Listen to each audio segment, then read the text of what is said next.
নমস্কাৰ। বাগদেৱীৰ চৰণত প্ৰণিপাত জনাই আৰম্ভ কৰিবলৈ লৈছোঁ ৰাজজ্যোতিষৰ পাঠ সংখ্যা 5। প্ৰিয় দৰ্শকসকল, আপোনালোকক মই যোৱাটো ভিডিঅ'ত কৈছিলোঁই যে মই এইবাৰ সময়ৰ লগত সংগতি ৰাখি আপোনালোকক অকণমান আগতীয়াকৈ হ'লেও ৰাশিৰ নাম অনুযায়ী কোনো এজন ব্যক্তিৰ নাম অনুযায়ী নক্ষত্ৰ বা ৰাশি কি আপোনালোকে চাব পৰাকৈ মই এই পাঠত দিম। গতিকে আজি আহকচোন আৰম্ভ কৰোঁ। প্ৰথমতে আপোনালোকে মানি লওক নক্ষত্ৰ এটা জ্যোতিষৰ বৰ প্ৰয়োজনীয় চেপ্টাৰ। আপোনালোকক সেইখিনি পোৱাগৈ হোৱা নাই। গতিকে ৰাশিৰ কথা যেতিয়া আমি পাতি আছোঁ, আমি নক্ষত্ৰৰ কথা পিছত পাতিম। এতিয়া আপোনালোকে সামূহিকভাৱে একদম সৰুকৈ জানি থওক যে 27টা নক্ষত্ৰ থাকে। 27টা নক্ষত্ৰ থাকে।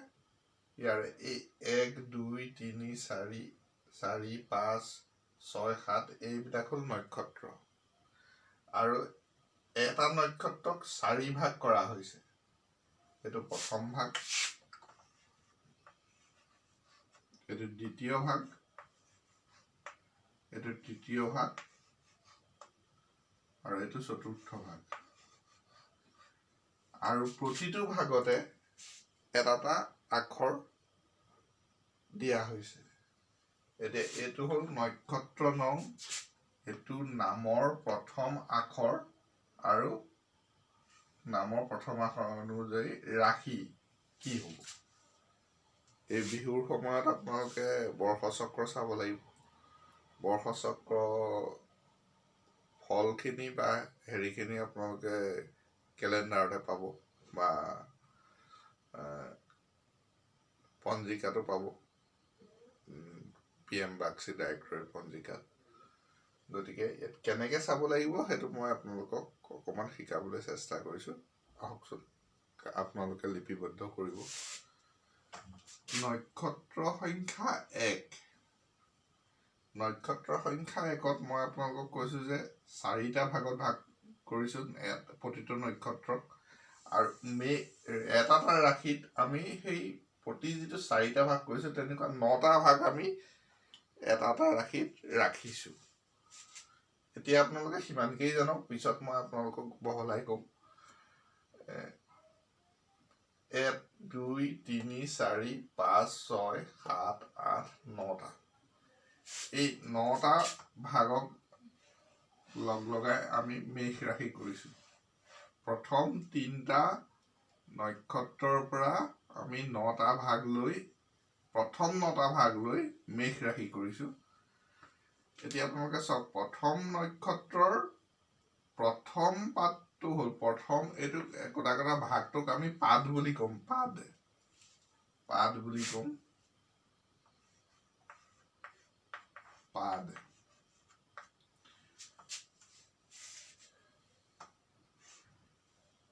প্ৰথম পাদত নক্ষত্ৰৰ প্ৰথম পাদত আখৰ পৰিব চু। প্ৰথম চত হুচৌকাৰে চু। ইয়াত প্ৰথম চ দ্বিতীয় চ একেই হ'ব, ত একেই হ'ব। গতিকে প্ৰথম চ দ্বিতীয় চ নাহে, খালি আহিব চু, দ্বিতীয়টোত আহিব চে, তৃতীয়টোত আহিব চো, চতুৰ্থটোত আহিব ল। চু, চে, লো, ল। 2 নম্বৰ নক্ষত্ৰটো আহিব লি, লু। লত হুচৌকাৰ, লত একাৰ আৰু লত ওকাৰ। আৰু 3 নম্বৰ নক্ষত্ৰটোৰ প্ৰথম পাদটো ইয়াতে আহিব অ। এতিয়া কোনোবা এজন মানুহৰ নাম যদি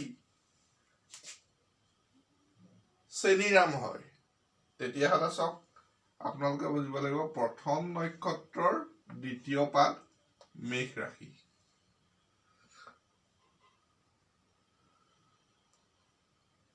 কোনোবা এজন মানুহৰ নাম যদি লীলা হয় তেতিয়াহ'লে আপোনালোকে বুজিব লাগিব দ্বিতীয় নক্ষত্ৰৰ প্ৰথম পাদ ৰাশি হ'ব মেষ। ঠিক তেনেকে 3 নম্বৰ নক্ষত্ৰত আপোনাৰ চাওক প্ৰথম পাদটো ইয়াত লোৱা হৈ গুচি গ'ল, গতিকে প্ৰথম পাদটো ইয়াত নাহে আৰু বাকীকেইটা পাদ ইয়াত লোৱা হোৱা নাই, গতিকে বাকীকেইটা পাদ ইয়াত আহিব। অটো মেষ ৰাশিত গ'ল, দ্বিতীয় পাদটো আহিব বৃষ ৰাশিত। ই উ এ ও ব বি বু বে বো 5 নম্বৰ নক্ষত্ৰৰ দুটা পাদ ইয়াত আহি গ'ল। এই গোটেইকেইটা মিলি হ'ব বৃষ ৰাশি। এতিয়া চাওক 1 2 3 4 5 6 7 8 9।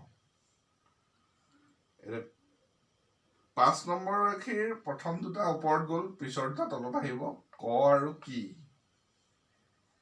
6 নম্বৰ ৰাশি নক্ষত্ৰৰ পুৰা আহিব কু ঘ উঙ চ।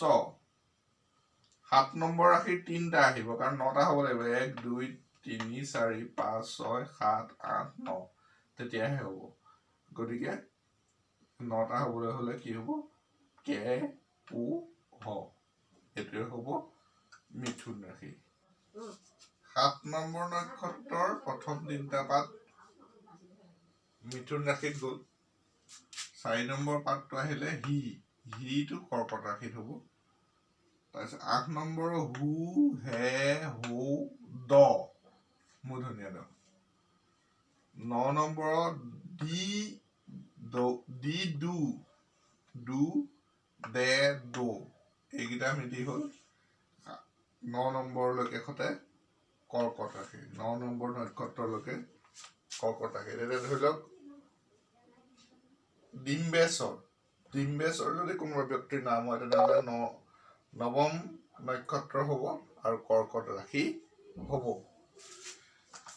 10 নম্বৰত ম মি মু মে মু ত তু তি তে।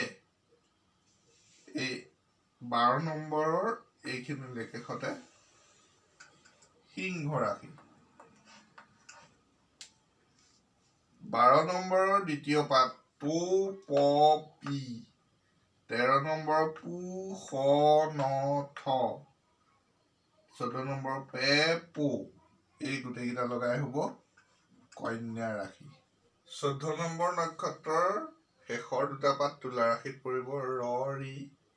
15 নম্বৰ ৰু ৰে ৰো ত। 16 নম্বৰত টি, এইটো টি টি টু তে, এইকেইটা মিলি তুলা ৰাশি হ'ব। 16 নম্বৰৰ লাষ্টৰ পাদটো পৰিব বৃশ্চিক ৰাশিত তো। 17 নম্বৰ নক্ষত্ৰৰ ন নি নু নে। 18 নম্বৰ নক্ষত্ৰৰ নৌ জ জি জু, এইকেইটা হ'ল বৃশ্চিক ৰাশি। 19 নম্বৰ নক্ষত্ৰৰ জে জৌ ভ ভি।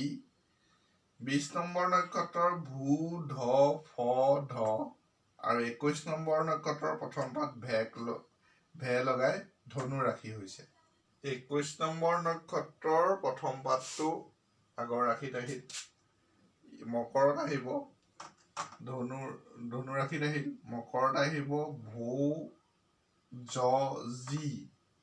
22 নম্বৰ নক্ষত্ৰৰ খি খু খে খৌ। 23 নম্বৰ নক্ষত্ৰৰ গ গি, এইকেইটাই হ'ল লগ লাগি মকৰ ৰাশি হ'ব। 23 নম্বৰ নক্ষত্ৰৰ পিছৰ দুটা পাদ আহিব কুম্ভ ৰাশিত গু আৰু গে। 24 নম্বৰ নক্ষত্ৰটোত গৌ স সি হু। 25 নম্বৰ নক্ষত্ৰৰ খে সৌ দ, এইকেইটাই মিলি কুম্ভ ৰাশি হৈছে। আৰু 25 নম্বৰ নক্ষত্ৰৰ লাষ্টৰ পাদ দি। 26 নম্বৰ নক্ষত্ৰৰ দু থ জ ন্য আৰু 27 নম্বৰ নক্ষত্ৰৰ দে দু চ চি, এই গোটেইকেইটা লাগি হয় মীন ৰাশি। এতিয়া মই ভাবিছো আপোনালোকে এই নামৰ প্ৰথম আখৰটো চাই কোনটো নম্বৰ নক্ষত্ৰৰ আৰু কোনটো নম্বৰ ৰাশি এই চাৰ্টখনৰ পৰা উলিয়াব পাৰিব। গতিকে এই চাৰ্টখনৰ পৰা আপোনালোকে নম্বৰটো উলিয়াই লৈ যদি ডাইৰেক্টৰী পঞ্জিকাত বা আপোনালোকে কেলেণ্ডাৰত চাই তেতিয়াহ'লে নম্বৰটো আপোনালোকে পাই যাব আৰু লগতে ৰাশিটোও পাই যাব। গতিকে আশা কৰোঁ আপোনালোকৰ লিপিবদ্ধ কৰি গৈছে, ক্ৰম অনুসৰি পাঠখিনি পঢ়ি গৈছে। আজিলৈ ইমানেই, ধন্যবাদ।